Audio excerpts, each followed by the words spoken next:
The crystal crash. The emergency landing turned into a catastrophe the moment Kale Dorvan's transport scraped through Thyralune's upper atmosphere. Alarms shrieked as hull panels peeled away like paper, and the navigation console exploded in a shower of sparks that singed his uniform sleeve. He barely managed to deploy the crash dampeners before the ship plowed into a field of crystalline formations that shattered like frozen music around him. When consciousness returned, Kale found himself surrounded by armored figures whose armor seemed grown rather than forged, organic plates that shifted color with their movements. They spoke in a language that sang more than it spoke, but the weapons trained on his chest needed no translation. They dragged him through a city that defied physics. Buildings spiraled upward from massive crystal foundations, connected by bridges of what looked like solidified light. Citizens with skin in shades of pearl and silver stopped to stare at him, their expressions ranging from curiosity to open hostility. Kale's heart hammered against his ribs as the guards pulled him into a palace that seemed carved from a single immense gemstone. The throne room stretched vast and cold. At its center sat Empress Zorvana on a seat that pulsed with inner radiance. She was perhaps 50 by human standards, but carried herself with the coiled power of someone who'd never needed to prove their authority. Her skin held the faint luminescence common to her people, and her eyes, amber shot through with threads of gold, fixed on Kale with unnerving intensity. The guards forced him to his knees. Zorvana rose and descended the dais with measured steps, circling him like a predator evaluating prey. Then she leaned close enough that he could smell something like rain and electricity, and spoke in flawless standard Terran. "Marry my daughter, human." Kale's mind went blank. "What?" "You heard me." Her voice carried warmth beneath its command, almost vulnerable. "My daughter Miraine will die when the next naming day arrives unless she bonds with someone whose blood carries no trace of Thyralune." The oracle was specific. "You are the first suitable candidate to arrive in 3 cycles. I'm a navigation tech, not I don't even know her." Zorvana's expression softened almost imperceptibly. "Then you have 3 days to decide if you wish to. Refuse, and I will send you home with compensation for your troubles. Accept, and you may save her life." She paused, and something like desperation flickered across her face. "I'm asking, human. Not commanding." That vulnerability, coming from someone who clearly commanded armies, shook Kale more than threats ever could.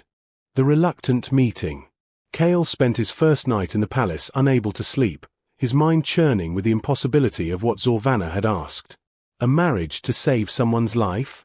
It sounded like something from the old Earth fairy tales his grandmother used to tell.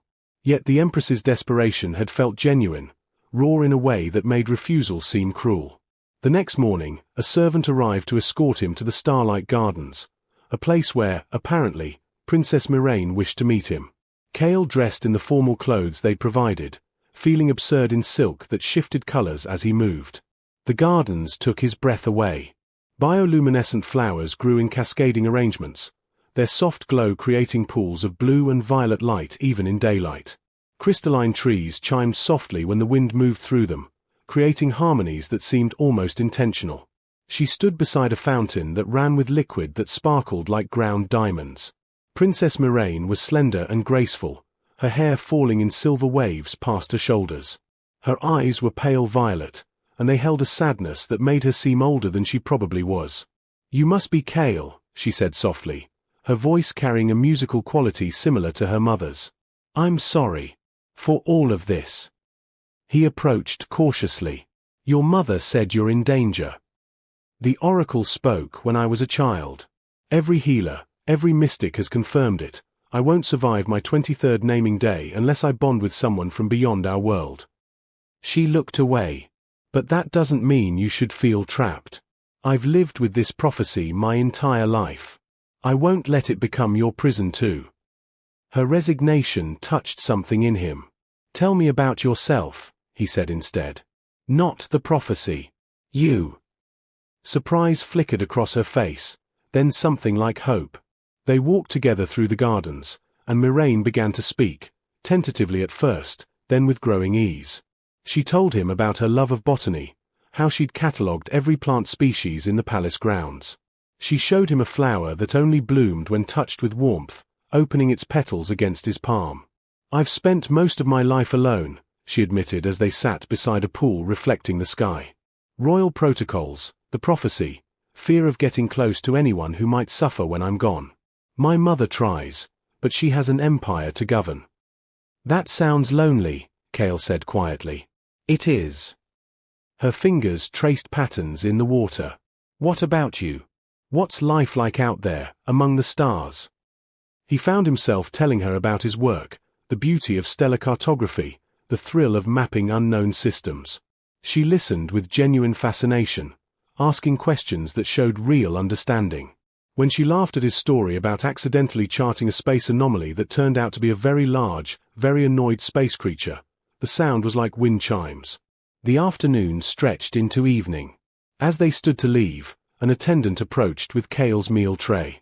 Miraine glanced at it, and her expression changed instantly. Don't eat that. She snatched the tray from the attendant's hands, her graceful demeanor vanishing into something fierce. Who prepared this? The attendant stammered.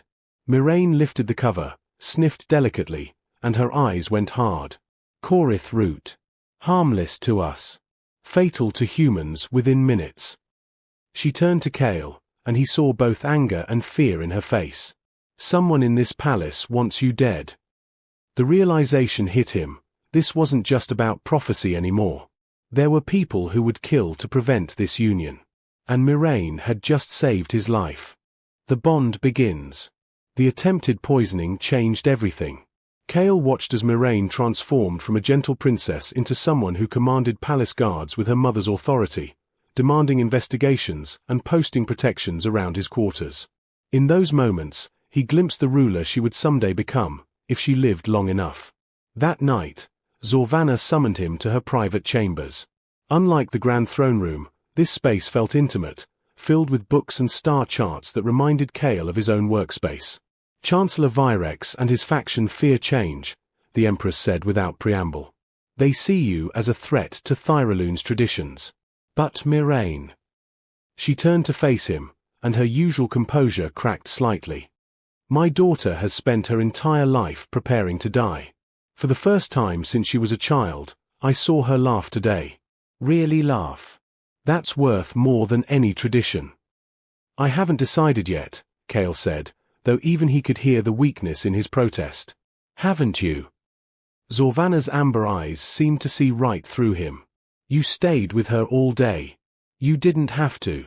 The trial bonding ceremony is tomorrow evening. Come or don't, but know that she's already hoping you will. The next day, Kale found himself standing in the palace's ceremonial chamber beneath Thyraloon's twin moons visible through a crystal ceiling. Miraine wore robes of shimmering white that seemed woven from starlight itself. Her hands trembled slightly as she reached for his. Last chance to run, she whispered, attempting humor, but her voice shook. I'm not running, he found himself saying. And he meant it. The ritual involved a priestess binding their wrists together with cord that glowed softly. Share breath, she instructed. Let your spirits touch. Kale leaned forward as Miraine did the same. Their foreheads touched, and he breathed as she breathed, their exhalations mingling. Then something extraordinary happened. Images flooded his mind, but they weren't his memories. He saw a young Miraine alone in vast palace rooms, saw her watching other children play from distant windows, felt her resignation to an early death settling over her like winter frost. And she must have seen his memories too, because her grip on his hands tightened. He felt her experiencing his loneliness among the stars, his own sense of not quite belonging anywhere. When the vision faded, they were both breathing hard, still pressed close together. The priestess had finished the ceremony, had already left. They were alone in the moonlight, hands still bound, and the intimacy of what they'd just shared hung between them like a living thing. I saw, Miraine whispered. I saw everything. So did I. His thumb traced the inside of her wrist, feeling her pulse race. I've been so afraid, she admitted. Of the prophecy, of dying, of never really living. But also of this, of you coming to resent me, being trapped by obligation. Miraine. He waited until her eyes met his. What I felt in your memories, that's not obligation. That's someone I want to know. Someone I'm already starting to care about. Her breath caught. The space between them seemed to evaporate. When their lips met, it was soft at first, tentative, a question being asked and answered. Then Miraine's hands slid up to his shoulders, and the kiss deepened into something that made Cale forget about prophecies and politics and everything except the woman in his arms. They broke apart slowly, and Miraine rested her forehead against his chest. "Stay," she whispered. "Please stay." "I'm not going anywhere," he promised, and felt the truth of it settle into his bones. Threats and truths. The days following the trial bonding brought an unexpected peace. Cale and Miraine spent their mornings in the observatory, where she taught him to read Thyraloon star patterns while he showed her navigation techniques from a dozen different worlds. Their afternoons were in the gardens, their conversations growing deeper, more personal. Each touch of hands felt electric, each shared glance held promises neither had dared voice yet. But the palace's undercurrents of hostility grew stronger. Chancellor Virex, an imposing figure with silver-streaked hair and eyes like chips of ice, made his opposition public during the council sessions Cale was now required to attend. "This human knows nothing of our ways," Virex declared, his voice carrying across the chamber. "The prophecy could mean anything. We're trusting our princess's life to an outsider based on an oracle's riddle." "The oracle has never been wrong," Zorvana replied coolly from her throne, but Cale could see the tension in her shoulders. The assassination attempt came during a state ceremony 3 days later. Cale and Miraine stood on the grand balcony overlooking the capital city, presenting their bonding to the people. The crowd's reaction was mixed. Some cheered, others remained silent. Then a sharp crack split the air. Cale saw the projectile a split second before it would have struck Miraine's heart. He pulled her down, and the crystal shard, razor-sharp and coated with something that sizzled, embedded itself in the pillar where her head had been. Guards swarmed immediately, creating a shield wall as more shards rained down from a building across the plaza. Miraine clung to Cale, her composure finally cracking. "They'll keep trying," she said, her voice breaking. "They'll kill you to stop this. Maybe I should." "Don't." He cupped her face, forcing her to look at him. "Don't you dare say you should let me go." The would-be assassin was captured, a zealot connected to Virex's inner circle, though the Chancellor naturally denied all knowledge. That evening, Zorvana summoned both Cale and Miraine to her chambers. The Empress looked older somehow, exhausted in a way that royal bearing couldn't quite hide. "Sit," she commanded, then poured them each a glass of crystalline wine with her own hands, an intimate gesture from someone of her rank. She sat across from them, studying their joined hands. "I need to tell you something," Zorvana began, her voice uncharacteristically soft. "About why I understand what you're facing." She told them about her own bonding, decades ago, to a man named Telric who'd been from a minor house. The council had opposed it viciously. They'd called him unworthy, a distraction from her duties. "I was young enough to believe love could conquer politics," she said with bitter humor. "I was wrong. They made his life unbearable, constant challenges to his honor, threats, isolation. Eventually, he asked me to release him from our bond. He said he couldn't watch me torn between him and my throne." "What happened to him?" Miraine asked softly. "He left Thyraloon. I heard he found peace on a colony world." Zorvana's eyes glistened. "I let duty win. I chose the throne over him. And I've regretted it every day since." She leaned forward, looking directly at Cale. "I won't let prophecy take my daughter the way duty took my love. But I also won't force you to endure what Telric did. If you want to leave, I'll arrange it. I'll find another solution." Cale felt Miraine tense beside him, felt her preparing to let him go. He thought about the woman he'd come to know, her quiet strength, her curiosity, the way she looked at him like he was something precious. He thought about her loneliness and his own, and how together, somehow, they'd found something neither had expected. "I'm not leaving," he said firmly. "I'm not Telric, and Miraine isn't you. We'll face this together."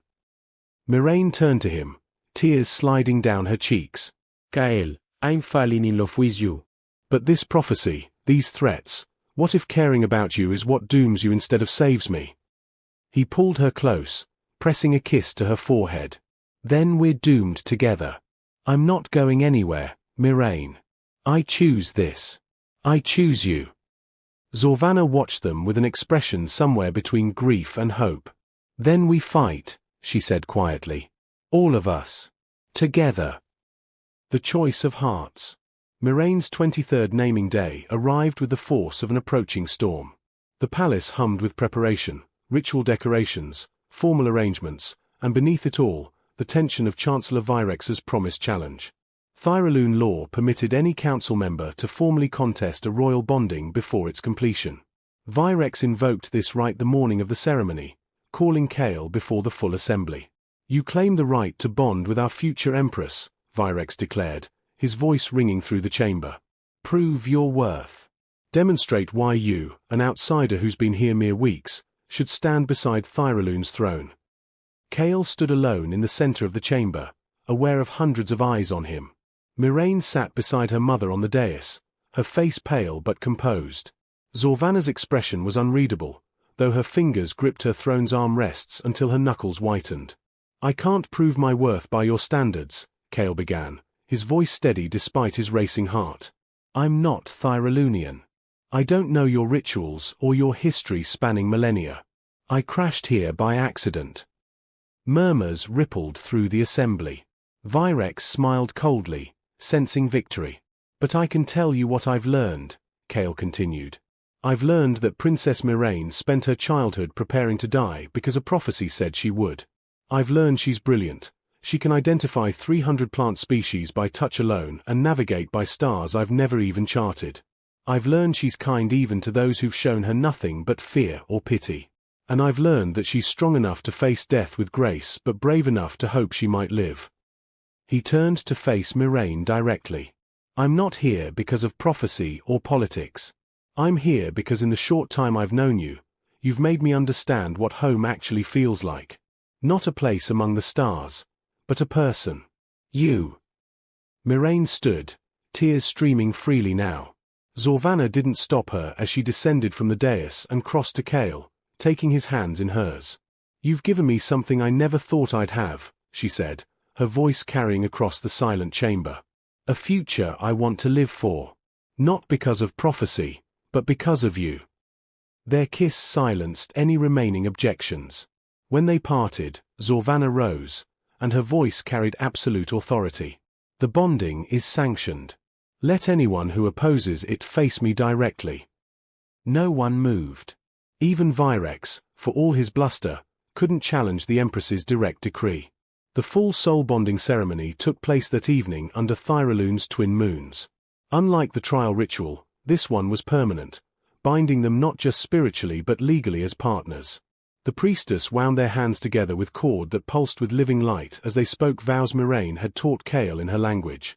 As the final words left their lips, something extraordinary happened. The air around them shimmered, and for just a moment, Kale saw it, a shadow that had clung to Mirain like a dark second skin suddenly lifting, dissipating into nothing. The prophecy breaking, witnessed by everyone present. Mirain gasped, her hand flying to her chest. It's gone, she whispered in wonder. I can feel it, the weight I've carried my whole life. It's gone. The celebration that followed lasted deep into the night, but eventually, Kale and Mirain slipped away to their chambers, truly theirs now, a suite prepared for them together. The space was beautiful, open to the night sky through crystal panels, filled with flowers from the gardens where they'd first truly met. Mirain turned to him, and in her eyes was everything they'd been too afraid to fully express before. No more prophecy hanging over them. No more fear of a doomed future. Just them, and the choice they'd made. I love you, she said simply. Not because you saved me, but because of who you are. Because you saw me when I'd forgotten how to see myself. Kale pulled her close, his lips brushing her temple, her cheek, finally finding her mouth in a kiss that held all the promise of the life they'd now have together. I love you too, he whispered against her skin. My home. My heart. Outside, Empress Zorvana stood on her private balcony, watching the twin moons paint silver across her empire. For the first time in decades, the weight she'd carried lifted slightly. Her daughter would live. Would love. Would have what Zorvana herself had surrendered to duty. The Empress smiled, rare and genuine, and raised her glass in a silent toast to the future, one written not by prophecy or obligation, but by the simple, powerful choice of two hearts finding each other across the vastness of space.